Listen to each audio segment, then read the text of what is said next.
Coming to you from the Radio for One studios in Franklin, Michigan. Welcome to the Detroit Cast. Big fan. A show not just free of charge, but free of FCC regulations. Thank you for your support of the Detroit Cast. Oh, there it is. And without further delay, it's showtime. Please welcome the Detroit Cast. Here are your hosts, Mike and Jay.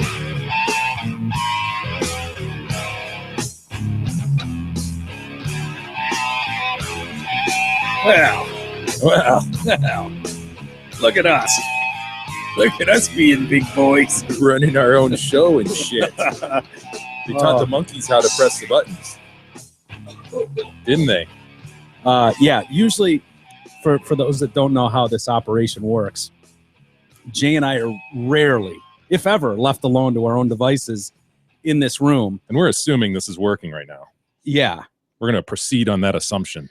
Yeah. Heads up on email or something in case we've absolutely dropped the ball. I'm trying to look at everything you're supposed to look at, and it appears that we've done everything correctly. I think we have YouTube going. Yes. Everything's on. We're recording the show. The counter is going. Hold on. Most importantly. What do? Okay, we're good. Drops are going.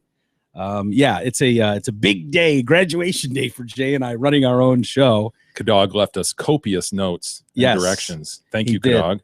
Yes, thank you, Mr. Dog. That was very, very helpful. He'll be here tomorrow filling in as E makes his way back from San Francisco. But yeah, without E here or Kadog, there's just some back end stuff that goes on that Jay and I are never really a part of. So we had to do it on our own today like big boys. We did it. We made it. So welcome, everybody, to the Detroit Cast with Mike and Jay. And it's just Mike and Jay today. I know some people will be happy about that. Others rather disappointed, perhaps. But a lot going on. I've never been... day of anticipation. Yeah, today is the day. I mean, it'll be late our time before we have any idea what happened with Big E, but whether or not he's able to come through. Watch your social media, folks. I'm sure there'll be updates as we go forward with the day. Yeah. I'm sure we'll he'll be reporting as best he can. Should we tell him to periscope it? Well, periscope the Jacks. It can't happen. See, that to me is the biggest hiccup. His phone. Yeah. I think he's gonna flip out when he has to do the mandatory close check and he has to give up his phone and wallet, and he won't know where to put them, and he'll think they're gonna get stolen. Yeah. Again.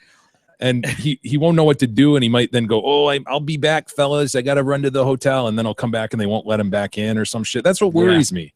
Yeah, I think you're overthinking it. I think he'll be okay. They probably are. They're running a top-notch organization over there at the Jacks. I think locked cubbies, you think? Yeah, I don't know. Maybe they just have little individual piles over by the wall that they all just kind of set their stuff at. I don't know, but he's not the first one to walk in there with a wallet and a phone, I'm sure. So. Yeah, but I can imagine they aren't going to want phones, especially. No. They're not going to want those. Cameras out. No way. So anyway, I texted with him this morning. He was up bright and early again. I texted him at like what would have been 5:30 in the morning in California. And he was right on it. Yeah. Hey, dude. Yeah, he texted back like a half hour later. He's like, yeah, I'm up, dude. I was wondering if he was still partying. You know, I didn't know where his head was, but he's like, yeah, I went to the Bay. He says he's using like lingo, like he's a local. I was out at the Bay having dinner last night. Fucking nerd. So he did that. And he went and he's doing all the touristy shit. He's going down to the pier and the docks, and he's seeing the sea lions. Yeah, I remember seeing the sea lions on the dock. Come on, Big E. Is that all you got? So he's doing that, and he's let's see, what else is he doing? He's enjoying his business trip. Yeah, and then he went to a bar. He had dinner in the city, and then I think he met some chick, so I don't know if he was going on Tinder or what, and just found a local whatever. I don't think he did anything with her, but I'm having a blast. Yeah, imagine just coming up. Oh, that was gross. Imagine just meeting a guy like him in that city. He's all alone. Like, what kind of chick hooks up with him and goes for drinks? You know that guy. You know how easy it would be to roll that dude? Yeah. So anyway, today is in fact the big day for Big E. I called him. He didn't answer. So I don't know. I think he was taking a tour of the baseball stadium. Oh, that's right. The Giants. Yes, park. he was. He wasn't going to go to a game. He just wanted to see the inside of the park. Yeah. Yeah. He was like, I figure it's better to just, because he could have gone to a game, I think, but he was like, that'll waste the whole 5 hours and then kill the whole day. It's good thinking. Yeah, not bad. So yeah, he was doing that, and I called him, but he didn't answer. So he may call at some point. I'd be surprised if he didn't actually. So if he does, we'll pop him up for a second and see how his day is going. See if he's getting nervous, cold feet.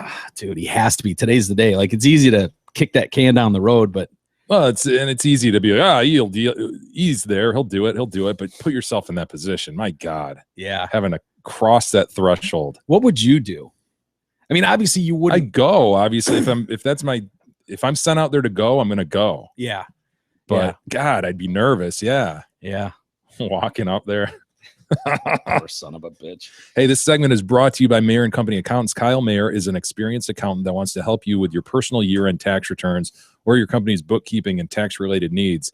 So whether you're like Big E, who at best needs to file a 1040 EZ, or like the King dealing with multiple business ventures and capital gains, or like Walters, who just wants someone else to handle all his shit, Mayer and Company can help. Call Kyle Mayer at 248-521-0016. Tell him that you also listen to Detroit Cast. You'll get 10% off your year-end tax prep fee. Not just a big day for Big E out west today, but it's a big day for us here because today starts the jury selection for the Pigman trial. God, finally! You've been so excited. You've been screaming, when is that Pigman trial going to start? Has it all. Since June of 2014. It has it all. A dead kid, sexting, a nude erect penis, breasts, a pig man. It's got everything. It really is one of those crazy stories that has it all. It's kind of like OJ. OJ had it all. The OJ trial had not only the double murder, but it had celebrity. That was the thing about that one. It had race relations. It had black and white. It had Hollywood around it. Like, it had all those things that it didn't have a pigman. It didn't have a pigman, but it had the juice. It did have the juice. And it had the dream team. Like, it had all those things that stand alone, make for an interesting trial. But when you combine them, wow. And the Pigman kind of falls into that. Why this story got picked up, there are tons of babies who get cooked in cars. Tons of them. Happens every year. Animals and kids get left in cars and cooked to death. Hot Carl epidemics. Yes, there are. There are dozens of them probably a year. But this trial, the whole Pigman nature, I think we're the only people that have picked up on the Pigman nature of his face. What's his name again? Justin Harris. Yeah. And little buddy, Cooper. You had this adorable little kid. Yeah, it's brutal, but it's finally getting underway. And it was back June 18th of 2014 is when that happened. Yeah. And he was supposed to drop off 22-month-old little buddy, Cooper, at daycare before heading to the Home Depot in Atlanta, where he worked in the IT department.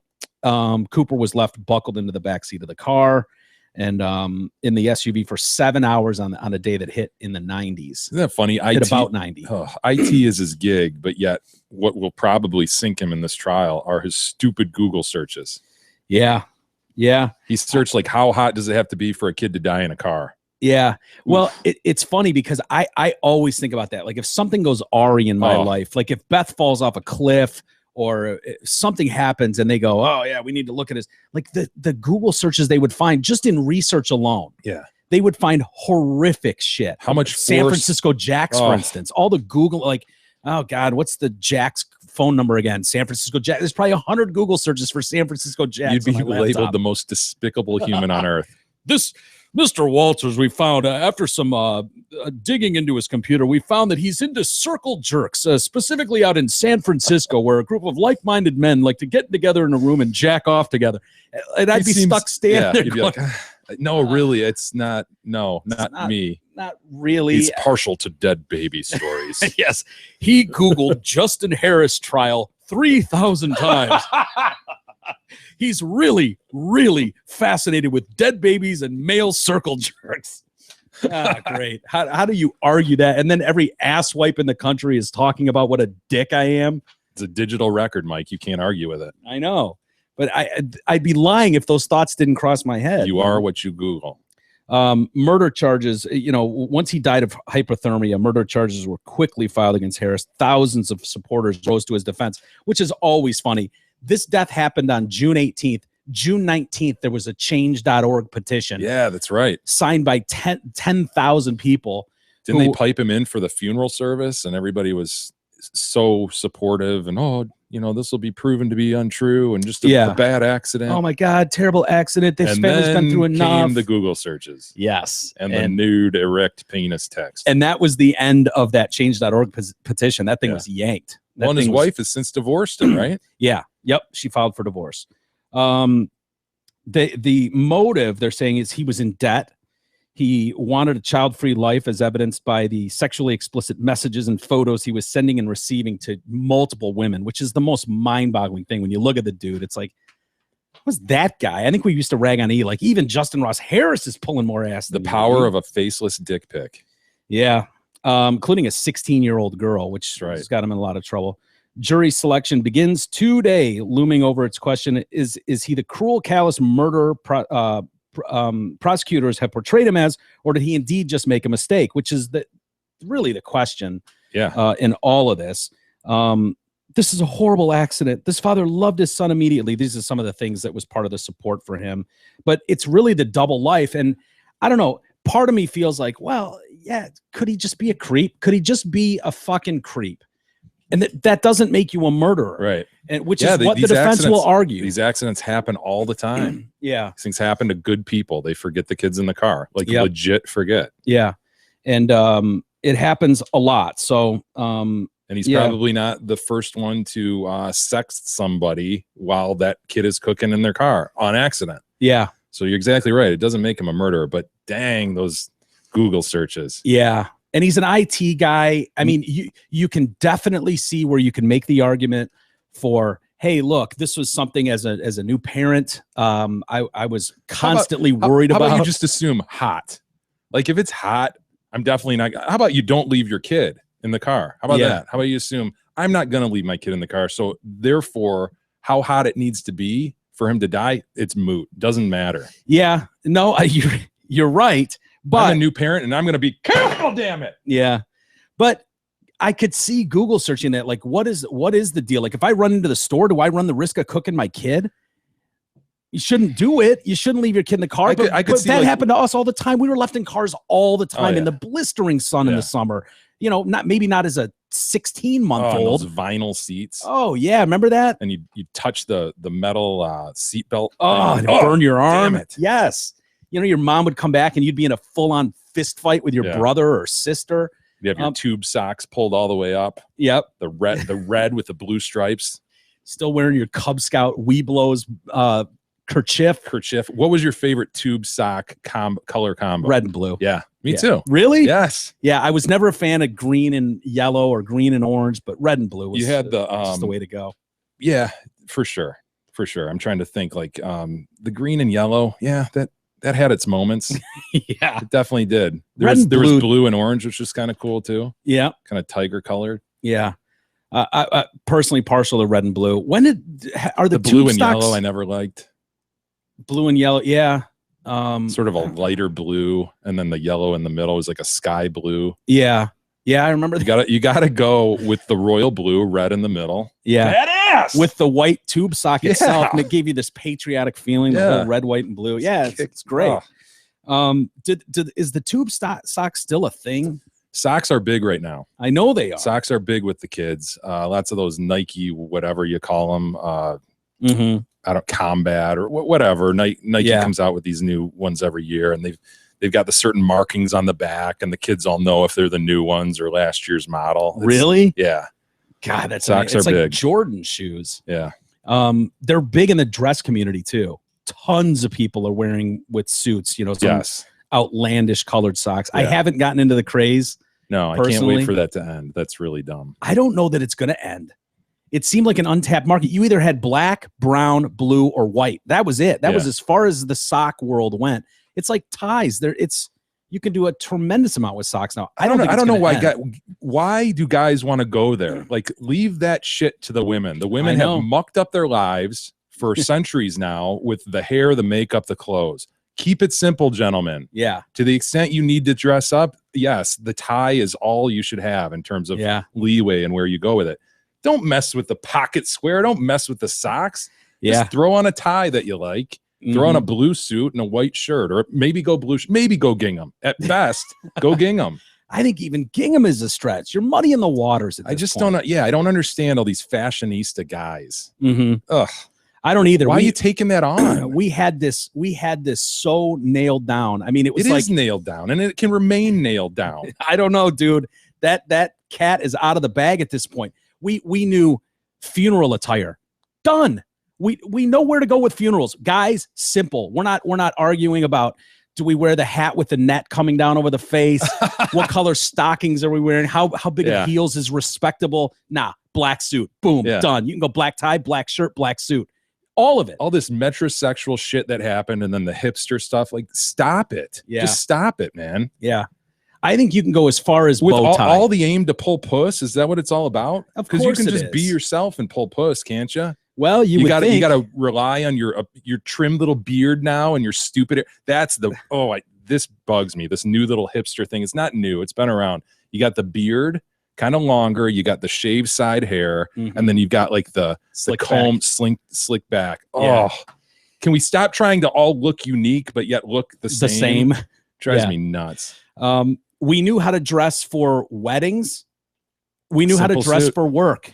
Simple suit if you have to. It was all the same. Yeah. If you wanted to be the outlandish guy, you could go with a flowery tie or a bright tie. Yeah. Like that was your way of setting yourself out there. But now you're going into the shoes, the socks, the pocket square. The pocket square. I didn't even think about the pocket square. Now you're talking facial hair and your stupid hair. Come on, people. The black community has been trying to run with this I blame them. They've been trying to run with this like, oh, it's Easter. I'm going to wear a lime green suit and be the shit. You know what I mean? Like, stop doing that, dude. I'm wearing salmon and shit, and you're going to like it and shit. I'm going salmon and lime green and with alligator shoes. kicks, motherfucker. What do you got to say about that shit? And every year we get some crazy dude showing up with a badass hat with a feather in it. And it's like, must be Easter season. Look at that son of a bitch. You know, and then it goes to prom. Next thing you know, prom. You're right. You know, I caution against it because that is a great distinguishing factor between men and women. And it's simple, man. Think about the times when you got to go out and you're waiting on your girl to do all the things she has to do because society over whatever number of years has said that's what you got to do. Yeah. And here I am, jump out of the shower, dry my hair, throw in some clothes. And meanwhile, you're stuck for the next hour sitting on the couch, wrinkling the back of your pants as you watch Sports Center while she's doing whatever up. God knows. 4 beers upstairs. Yeah, exactly. And I love that. I love that when Beth says, be here at 7:15. And it's like, okay, I'll be there at 7:15. You won't be ready to go. And I can go downstairs and play with the poops. And I can watch TV while she's doing this shit, tweezing her fucking, putting weird things, curlers on eyebrows and eyelashes. And you're like, wow, whatever. What, dude, knock yourself out. I don't say a word about it. I'm just like, boy, that looks like an awful lot of work to go to a movie. Yeah. What are we doing? The hair, the makeup. It's just, we're getting there, dude. Guys are starting to wear makeup at times. It's a bad trend. I know guys who do manicures. Makes me sick. Seriously? Yes. I won't mention names, Mike, but you know them. No. Off the air, I'll tell you. Oh, no. You're going to want to barf. Oh, no. I need to know. Manicures. Can you give me a clue and initials or anything? No, you won't get it. Okay. Yeah. Anyway, so back to Justin Ross Harris, the Pigman trial, as you said, getting underway today.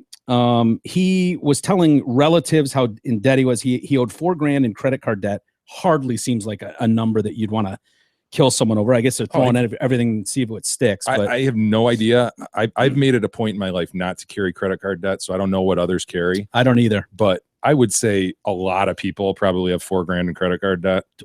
And way more than that. Going out on a limb? Like no, 85% of Americans probably more than that. Dude, that's funny you say that because I'm the same way. I don't have a credit card. I have zero credit card debt. Good for you, Mike. None. Fiscally responsible. Well, I don't know that I'm fiscally responsible, but I knew I'd be in a bad way if I got credit cards because I'd done that before when I was younger, where it's like, oh yeah, it always seems like it's possible to pay that off next week. Right.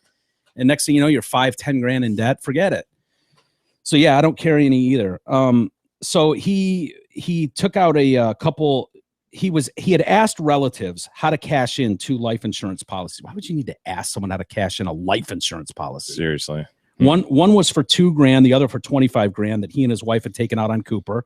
not all that uncommon that you would take out life insurance policies, except on your kids. I guess we talked about it. It's weird. Kind of weird. I think I do have a little bit on my kids though, but I don't think it even comes to 25 grand, but it's one of those boxes you can check oftentimes in your and it costs nothing. Yeah. It's taking like 25 cents out of each paycheck. You're like, yeah, sure. Whatever. That's cool. In the case of an emergency, why not? Yeah. He also had, so they're talking about his double life. So they point to that aspect. They also point to him watching videos online. And he twice watched online video that showed what happened when an animal became trapped in a hot car, which is kind of damning. Yeah. Perhaps the most stunning allegation was Harris's use of message sites like Kik. Kik was the big one that he liked. He also used Scout, but Kik was the one where he was trolling for other chicks as his son was sitting in that SUV. Well, didn't he go out there too at some point, like prior to lunch, like mid-morning, he went out and grabbed something out of his car? I remember talking to the dead body expert, and he was like, dude, you would smell. Maybe not, if not then, when you got in your car in the afternoon and started driving home. He started driving home and he pulls over like somewhere and is like, oh my God, he's still in here. Dude, he was like, no, the gases and shit that would be released, it would smell so bad in there. Yeah, it would smell like shit. Yeah. Or I thought Justin, when he found out, wasn't he going to a movie? I think he was meeting like a buddy or two at a movie theater. And the weird thing was that he was obviously in the driver's seat when he left. Little buddy was in the middle of the back. Okay. And so they're like, well, was he rear facing at that point? Because for a long time, you have to have them rear facing until their neck can strengthen. I don't remember what the threshold was. That's a good question, because I think that's an important question. I don't remember, but I know they said that his sight line, like looking in the rear view mirror, you would have seen his head. I don't know that you would. I think it was just below that. But dude, who changes lanes without turning back to see, check your blind spots? Like everybody does it. If he's sitting in the middle, check your dead babies. Yeah. But if he was like, you could make the case if he was right behind your seat, right, where it's like, I turned to the right to check my blind spot and I never saw him. But with that sit in the middle like that, that seems unbelievable. It's impossible.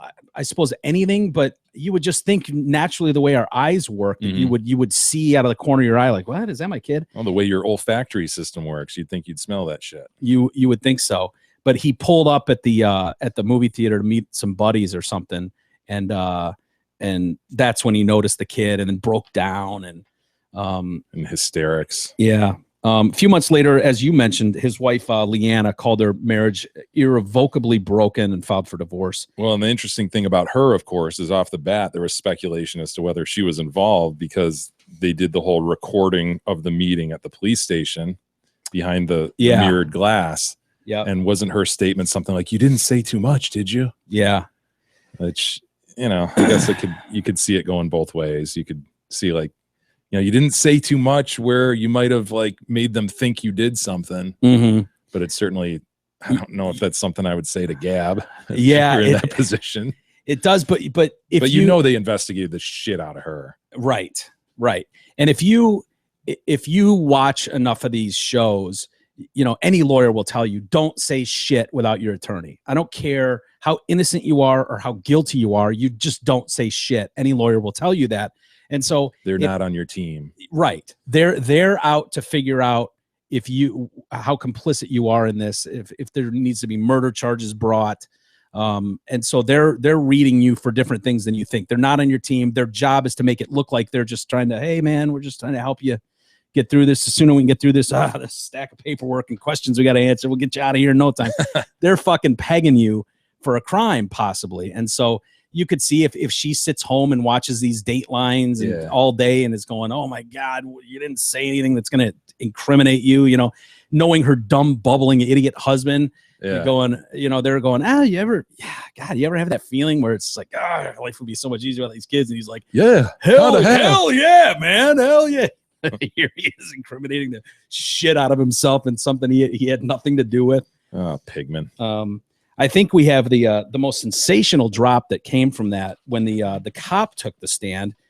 which was the he has a great bombshell. name too, by the way, doesn't he? Who? Like Lieutenant such and such. The lawyer asked the detective Phil Stoddard. Yeah, Detective Phil Stoddard. Philip Stoddard. That's Call like me Phil. Central Casting Yeah. Detective Phil Stoddard. Phil. But Phil on the stand was the guy that gave us. Well, yeah. Well, he gave us the following. There were photos of his exposed penis, erect penis being sent. There were also photos of women's breasts being sent back to him. Breasts. That's where exposed. The way he says exposed for some reason stuck out. There to were us. photos of his exposed penis, erect penis being sent. There were also photos of women's breasts being sent back to him. Well He's- put, detective. He's trying to spit out the full word. He's really trying to enunciate with breasts, Breasts. which led to breasts, exposed erect penis, breasts. Oh boy, that was the preliminary exam, right off the bat. Yeah. And then 2 years later, almost, here we are on the cusp of trial. Yeah. Speedy, indeed. Yeah, it's going to be fun to watch this trial. There's a lot to it. I was telling you about some podcast out there. There's a lot to it, but yet it's simple enough for you to grasp. You know what I mean? It's not like so extraordinarily deep or something. I know at this point it looks guilty. I wonder how people would feel if this was a wife, if the wife had done this, if you would be pig woman? A pig woman. Yeah. Mrs. Man, Mrs. Pig Man, if she were the one that would have done this, how would the country feel? Because right now, 99% of the country feels like this guy is a monster who purposely cooked this kid. And it's natural to feel that way. But there have been a lot of cases where people have done this on accident completely. There was the judge, remember the years ago, who did this with his kid, and there's a horrifying 911 call where judge, he's local guy, or? No, he's a judge, and he called 911 when he figured out, oh my God, I left my kid, and the guy is an absolute fucking mess on the phone. Just, oh my God, he's dead. I know he's, and yeah, one of these happened in South Lyon. Actually, the next door neighbor of my brother-in-law, this happened to in their driveway. No way. Brought the kid home, picked it up from preschool or something. The dad didn't usually do that. Or not preschool, daycare. Didn't usually went in the house, and the mom came home later, and the kid had cooked in the driveway. I almost did something similar. It was horrifying, where I left leftovers in the back seat and went out. They were really good too, and you were anticipating eating those later. And I felt, I mean, the feeling that I had, where it was like, oh my God, I just ruined those leftovers. Oh. Those were to be refrigerated. Oh, they had to be. Can they still be salvaged? And they couldn't. They were done. They basically melted in the back seat, and it was like, see, he would have eaten that shit. Oh yeah, he would have. What was it? Do you remember what it was? I want to say it was pizza, burger, fries. No. I want to say it was burrito. The last one I remember, burrito would have been bad. Was what's the Chinese food? Very good. General Tso chicken? No, not the General Tso's. Not sweet and sour chicken. Almond chicken. Almond chicken, which I love almond chicken. Oh, how long was it out there? He was out there all the remainder of the day and evening in the summer, and it just didn't fare well. Yeah, it didn't make it. You know, it happens. I might have still eaten that. But, well, not when you opened it and looked at it. It was like, oh, Jesus, look at that mess. But, I didn't mean to leave it out there. It was truly an accident. But people looking at that, an outsider point of view, who knows what they would have thought. Yeah. Now now if I go on trial for murdering that leftover meal and they start Googling, and all of a sudden their evidence is being presented in court of me being racist, going, oh, yes, a chicken. Shit like that. Like, oh, he's hated Chinese people and food and culture forever. Look at all these examples. People would pin it on me like I did it on purpose.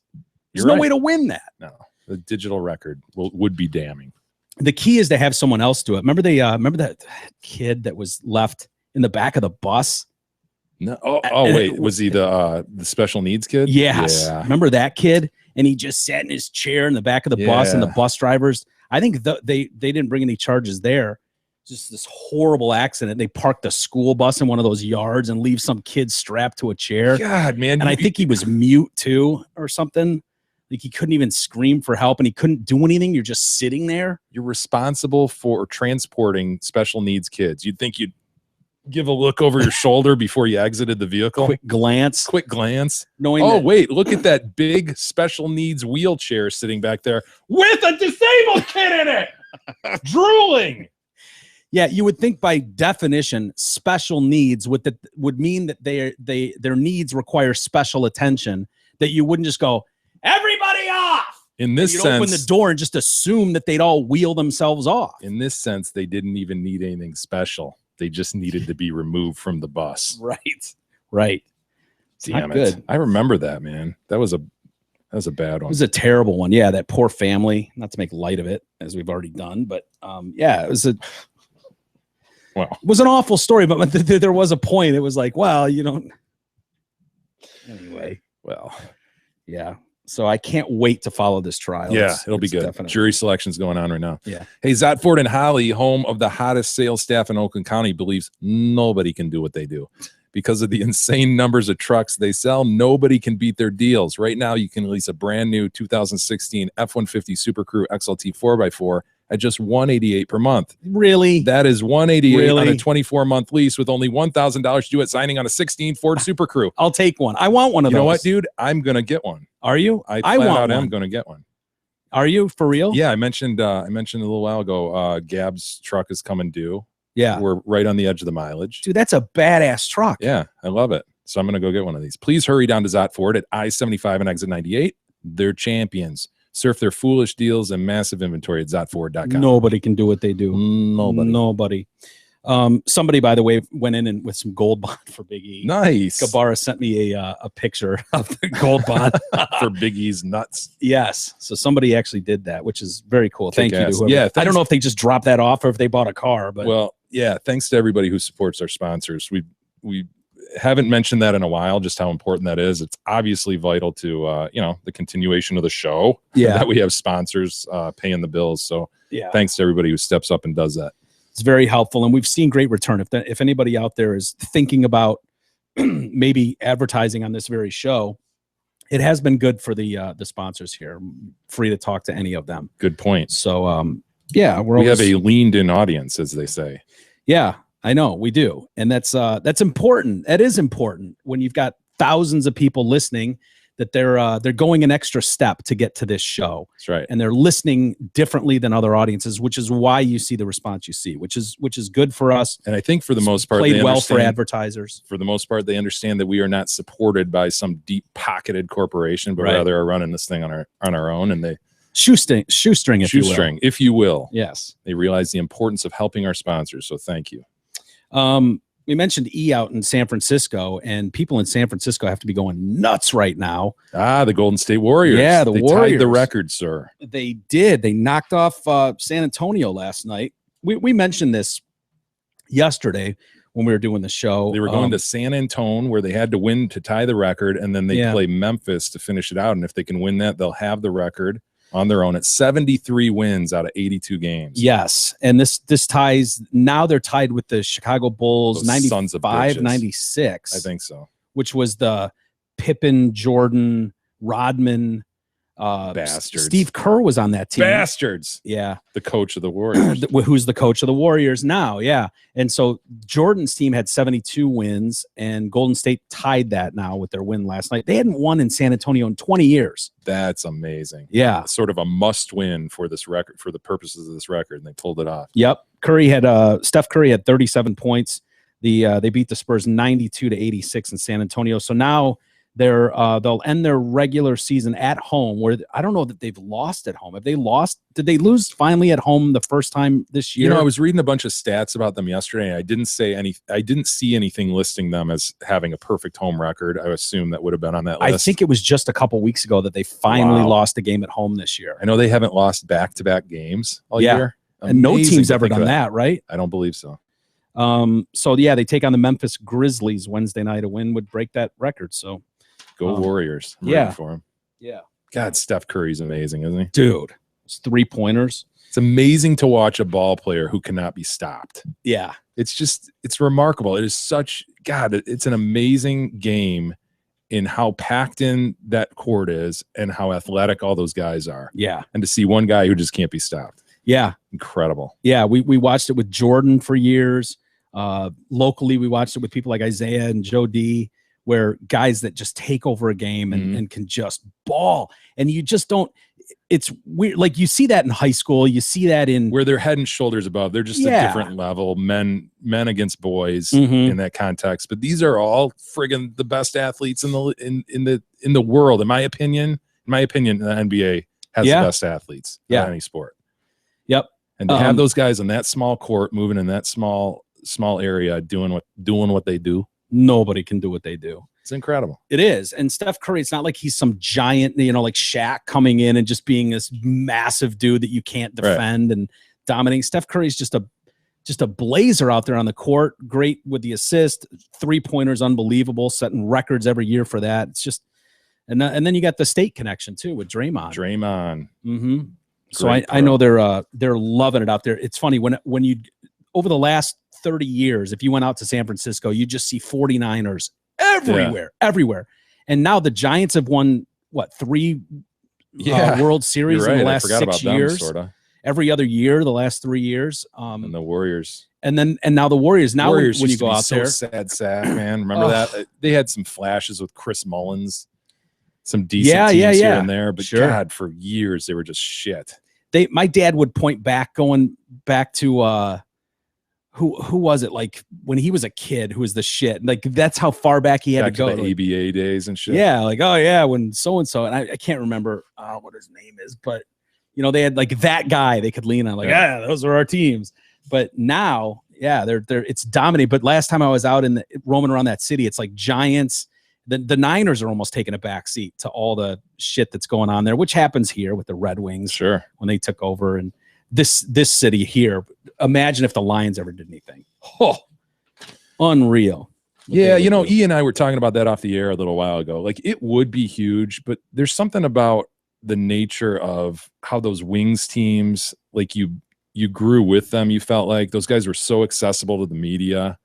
They were relatable in a way to a lot of people. And I'm not just saying like a black and white thing, but there was kind of like a relatability to most people in this area, like a hardworking kind of thing that hockey has. Like, football is different in that it's a weekly thing. The playoffs kind of go quick, like the hockey playoffs and basketball stuff with 7-game series. They get drawn out.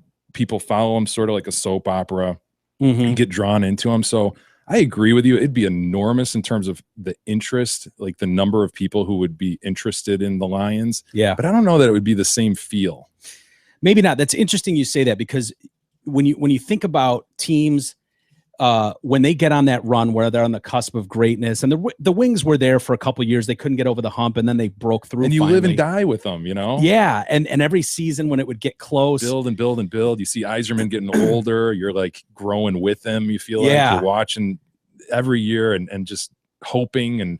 But with football, it kind of like teams come and go, and some of them stay at the top. Obviously, New England and stuff has been there for years. Denver's been really good for years, but I could see like flash in the pan, lightning in a bottle. Detroit gets there and then misses the win, and then they're not there for another 6 years, and then you don't have like that same build up and same kind of follow. I don't know.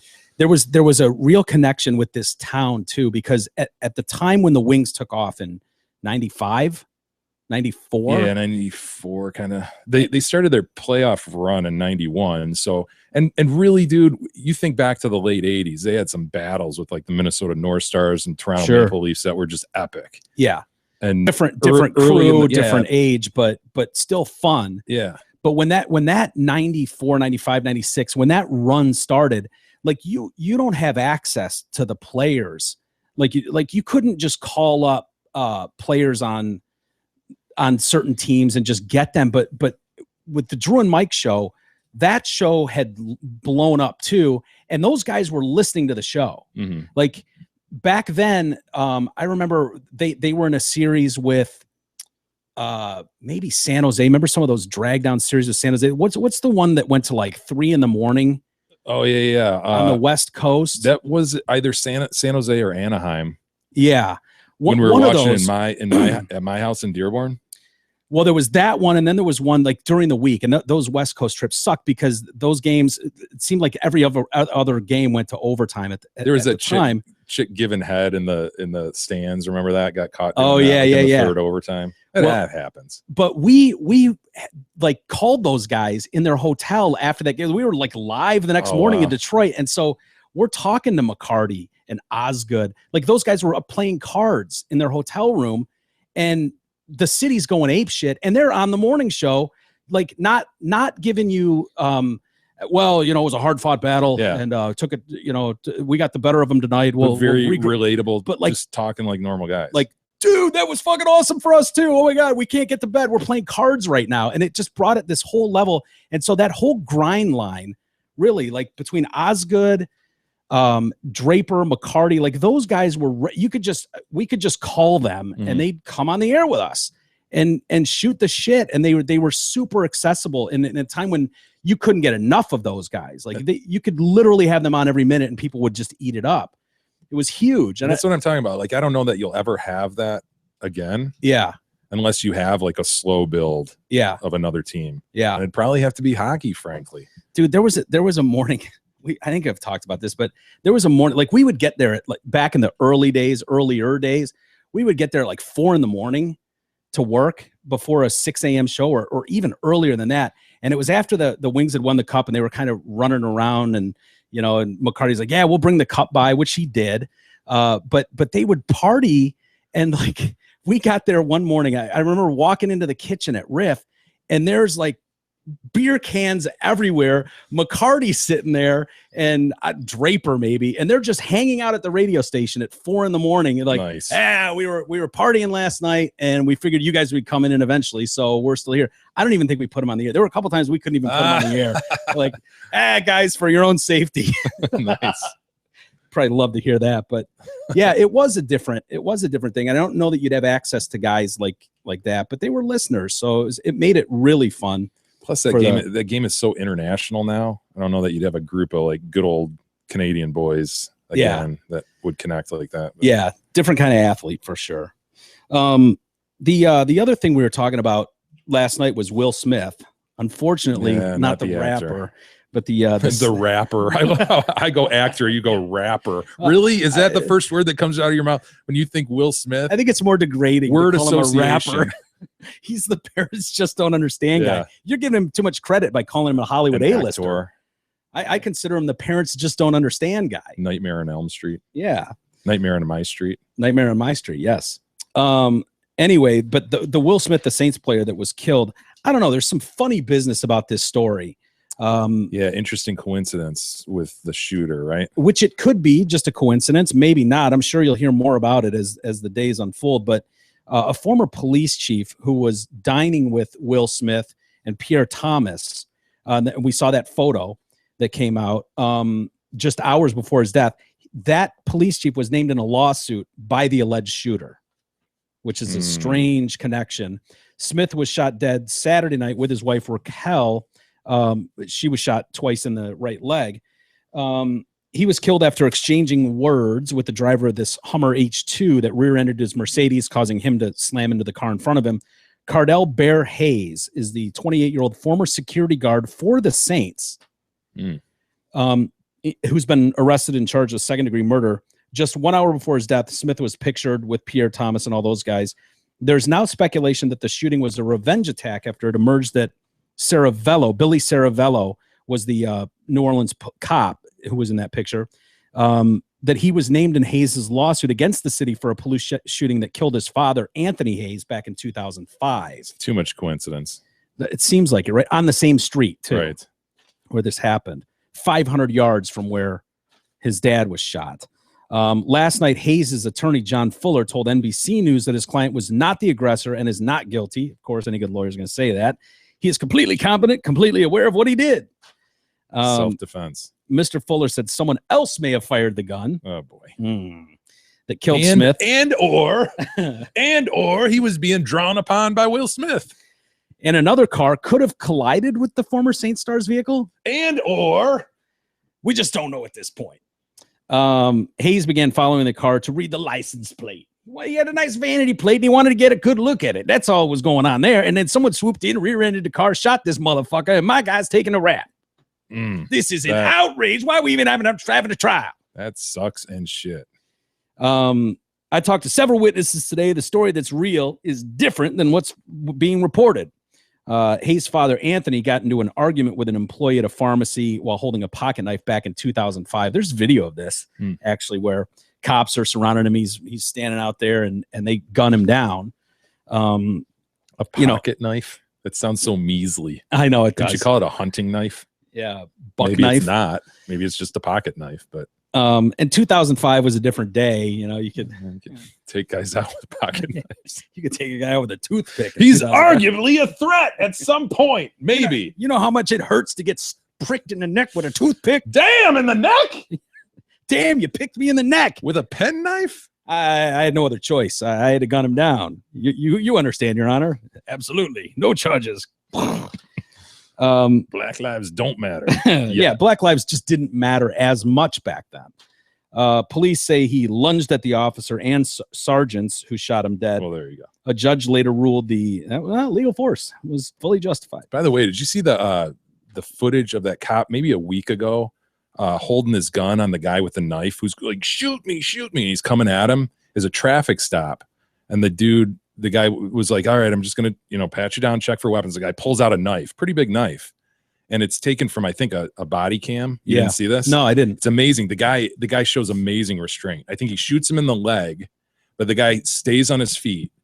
And this confrontation is over like a couple minutes time frame while the cop is waiting for backup. Is this an older video? No, I think it came out last week or the week before, but it's on the side of a road and the cops just trained on him. He could have blown him away at probably 5 different points in this. Really? He didn't. And they say, oh, it was textbook on how to follow, textbook following a procedure. Like, dude, he could have absolutely been justified for sure. I mean, this guy's coming at him and he's like backing up and stay still. He was incredibly patient. Incredible. I would have shot him almost immediately. Well, they say, like, how many feet can you cover in a second? And a person with a knife, I mean, 20 feet, flat out kill you. This idea, oh, he's got a knife versus a gun. Dude, a knife will kill you in a second. From 20 feet away. You see pictures about people that have stabbed cops with knives and the damage. Oh, it's horrible to see some of those images the open flash. Exactly. And it just looks so painful. Oh, so bad. And you see it, it's like, people are like, oh, he just had a knife. Why don't you shoot him in the toe? Right. It's like, here's what the damage can be like when someone who just has a knife. And it's like, holy shit. Yeah, it's nuts. So this guy Hayes, that's being brought up on charges now for the murder. Wrongfully? Of course. Hayes was suing the city and named 6 officers in the shooting, saying non-lethal force such as a stun gun should have been used to subdue his fathers, even though the police didn't have stun guns. They should have used those. The lawsuit sought $4 million in damages. That case was settled in 2011. They say for a big amount. But thus the Hummer H2. Right. Our investigation continues as the motive of the shooting or whether or not Smith and Hayes knew each other prior to the incident. The driver, What was the connection with the Saints security guard? This shooter, alleged shooter, was a Saints security guard? And they say that like it's not like just like in passing. Big, all players know the security guys around there. They know them by first name, dude. Yes. They know them by first name. The media members will know him by first name. There's certain security guys that stand right outside the locker. There's certain security guards that are stationed at the tunnel, and those guys. Yeah, unless they're looking at this broadly. Oh, he did security at the whatever dome. No, if he is a team security guy, it said they absolutely know each other. Yeah, it said former security guard for the Saints. They didn't say for the Superdome. Like you're suggesting, like you're saying, which would, there could be hundreds of them that you wouldn't know. If he's a team security guard, they know each other. That's funny you picked that out because I did too. Was like, wait a minute, that seems like there's a connection right there because you would know the team security guys. Mm-hmm. But that's the only comment on here on it. So I don't know, maybe it's a misprint and they didn't mean him. I don't know, because it seems like that's relevant as shit to me. The plot thickens. The other thing is that's weird about this story is there was no attempt to get away. Like he shot him and then he sat down and waited for the cops Yeah. to get there to arrest him, which, usually in something like that, it's like flee the scene, go on the run. Yeah. Not everybody would do that, but it just seems odd that he would sit there. And his lawyer was trying to say that, like, can we get him out on bail? He's got a 5-year-old kid. He didn't that he's even the try single- to flee the scene, get him out on bail. That's proof. Yeah, Judge. or lower his Yeah. bail, make it a $1 million, low bail, yeah. because he works. He owns his own. He owns like a towing yard, and he's got a 5-year-old son that he's the only parent for. It's like, what are you thinking, dude? Mm, You've got a 5-year-old to look after. You're gonna idiot. over road rage? I don't know. Something tells me there's more. to Yeah, the there's story. definitely more. There I has wonder to what be. the circumstances of the shooting of the wife were, whether he's just reaching across and those are just misses. Like he didn't mean to shoot the wife, just Yeah. speculating like he's reaching in the driver's side door and maybe Smith jumps Yeah. back or something. and shooting her in the leg. Yeah. You would think if it was on purpose. The judge, by the way, said, nah, that's all fine and good. We're glad he waited there and didn't flee. And we understand about the 5-year-old. The fact is he shot this guy in the back, as far as my reports can tell. So based on that, no, we will not be letting him go early. Yeah, it's a terrible story. And he was shot through the driver's side window, right? It wasn't like Smith was out confronting. Well, Do we know that? they were in a confrontation out of the cars, it sounds like. And so I don't know if he was shot walking back to his car or if he was back in his, Then because got back he in. died slumped over the steering wheel. Yeah, because you could see like guy pulls it and you go like this. Totally. Turn your shoulder. Yeah. And take 5 bullets in the back, Yeah. which is why if your wife is sitting shotgun, Gets hit in the leg. we figured this case out already, Jay. Got it. Bang, bang, bang. Yeah. That's Yeah. Bang, bang. risk turned. hell yeah. He was being inducted into the Saints Hall of Fame too this coming year. So. Just the Saints Hall of Fame, not the pro football. yeah. Well, It's a start. okay. It's not bad. How many Hall of Fames are you in? The Radio for One Studios Hall of Fame. You are. I sir. will be. You will Right? be. Yeah. Once we make one. Absolutely. How many years do we have to be? I don't know.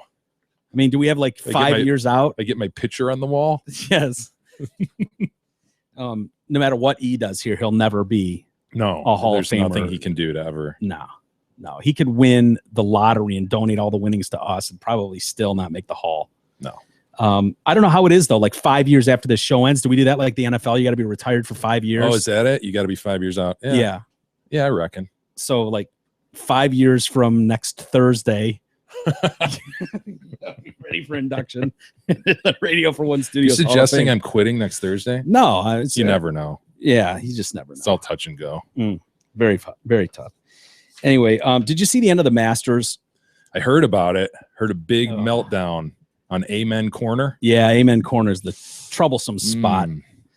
Jordan Spieth, 9 holes away from victory for his back-to-back. Last year's winner. Yeah. Yeah, 22-year-old kid, 5-shot lead with 9 to play, and absolutely shit the bed. Oh no. Oh, poor son of a bitch. Yeah, And then he has to present the winner with the damn green jacket. yeah. Mm. People are memeing that like crazy, saying like, "Oh, it looks like he's shooting bullets through him." He's so mad, but he handled it well.